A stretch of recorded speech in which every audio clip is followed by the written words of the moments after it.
So, being kids, our initial focus was climate change education from a youth perspective. And since that initial focus, we've lobbied, testified, and joined climate organizations all over America.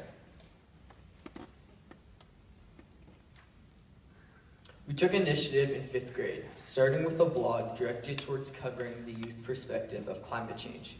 Because without adequate information about a problem, there's no way to solve it. That was the motive behind starting 2 Green Leaves.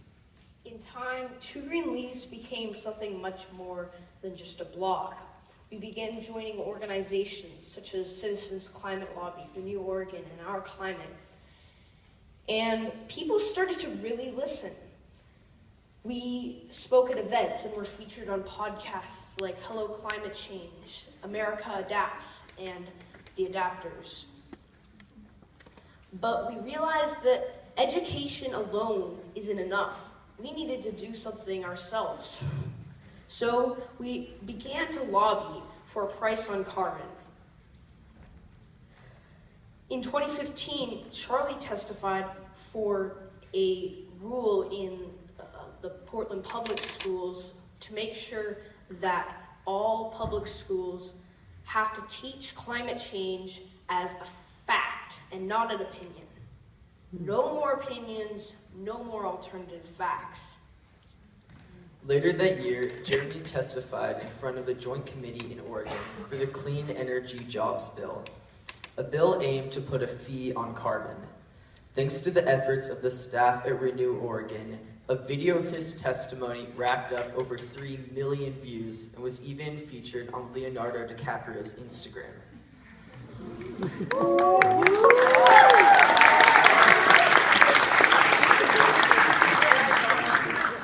This bill, the Clean Energy Jobs Bill, also has the Oregon governor that just came out is on its side, and even a third of the legislature, which means that we've proven that we can pass this bill, and people expect us to pass it this session or the next. Thanks to Citizens Climate Lobby, we were flown out to Washington, D.C., the capital of our country, to lobby for a price on carbon.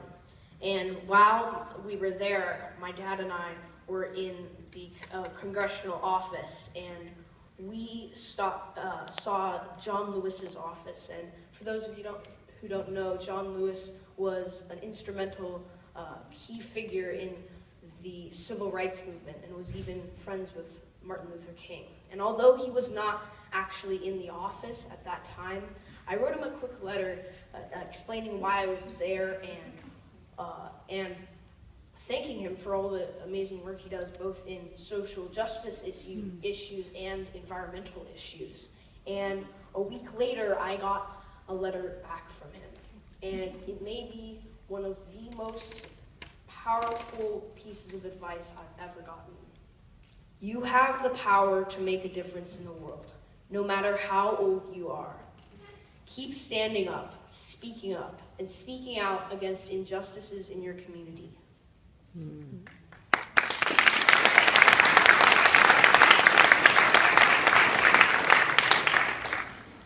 And while in DC, we spoke at and were invited to events. And out of thousands, we were the youngest there by far. But it didn't matter, because people were from all over America were coming to DC to lobby for a different, to lobby for the same reason, but for a different cause. No, to lobby for the same cause, but for a different reason. We've all heard that our elected officials want to hear the constituents, but we saw this firsthand while in DC. Because while we were in DC, we had an amazing conversation with a woman that had heard us speak at an event 2 years ago. We were speaking at an event called Salmon on the Square, and since that, she was trying to reach us because her son said, "I want to be like them when I grow up." Now, 2 years later, he's been helping the climate as much as he can, and he goes to events that he can participate in at such a young age. The point is that we'll never know how our actions affect the community and the people around us. We'll never know who we inspire and how we do it, but we know that we do. That is the beautiful thing about being a climate activist.